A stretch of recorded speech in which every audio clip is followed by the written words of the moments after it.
Railway की जमीन पर अतिक्रमण का दौर जारी है। धनबाद के रंगाटाड़ और डिमांड क्रॉसिंग के पास 400 से ज्यादा झुग्गी झोपड़ियां बन गई है। वहीं वासेपुर से भूली के बीच तो पक्की और ऊंची इमारतें खड़ी कर दी गई है, लेकिन अब तक रेलवे की इस पर शायद नजर ही नहीं पड़ी है। बांध से झरिया होते हुए पाथरडीह तक जाने वाले रेल मार्ग में रेल तो चला करती थी, लेकिन रेलवे की जमीन भी खाली रहती थी, क्योंकि समय समय पर रेलवे के द्वारा अभियान चलाया जाता था।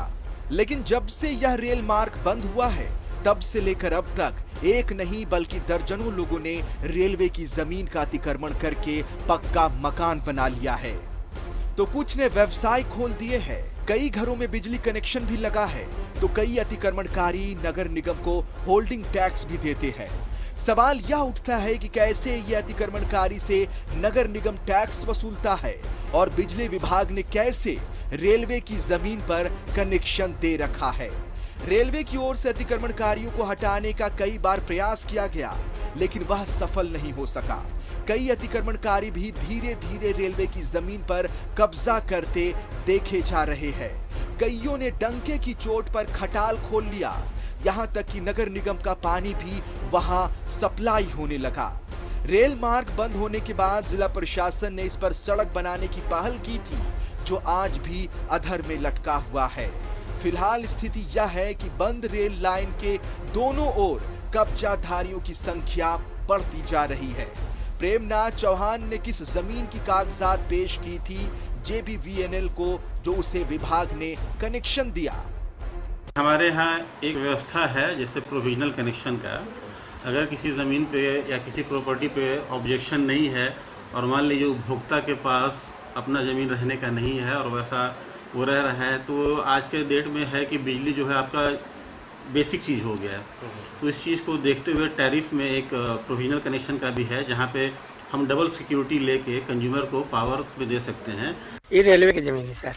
तो मीटर कैसे लगाया आपने? मीटर सर लगाए, ऑफर निकला हुआ था, हम लोग तो पूरा फार्म भर के बिजली विभाग में बनवाए। उसके बाद नगर निगम में एक बार होल्डिंग टैक्स निकाला था, जिसका कागज भी हमारे पास है। वो नगर निगम में हम लोग टैक्स भी जमा किए हैं।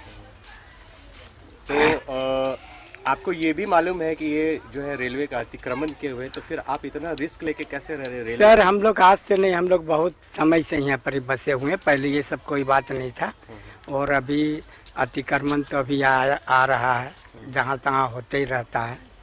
इस बंद रेल मार्ग पर धनबाद से लेकर धनसार तक अतिक्रमण हो चुका है। दोनों ओर कई पक्के और कच्चे मकान बन चुके हैं। कई ने वहां अपना स्थायी व्यवसाय खोल लिया है, तो कुछ लोग रेलवे की जमीन को बेच भी रहे हैं, जिसे देखने के लिए कोई जिम्मेवार नहीं पहुंचता है। झुग्गी झोपड़ी की संख्या सबसे ज्यादा है।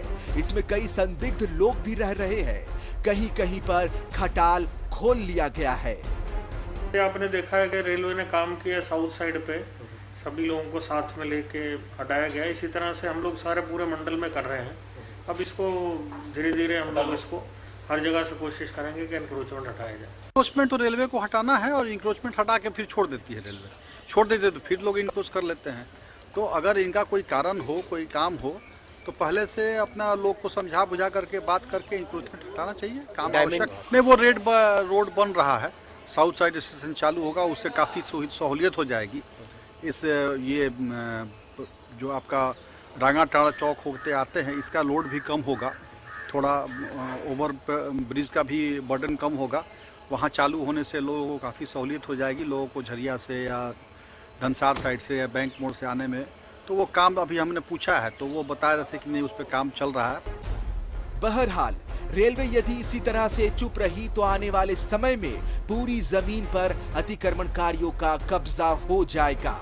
एक और रेलवे कुछ जगहों पर अतिक्रमण हटाने के लिए कठोर कार्रवाई के आदेश दे रही है।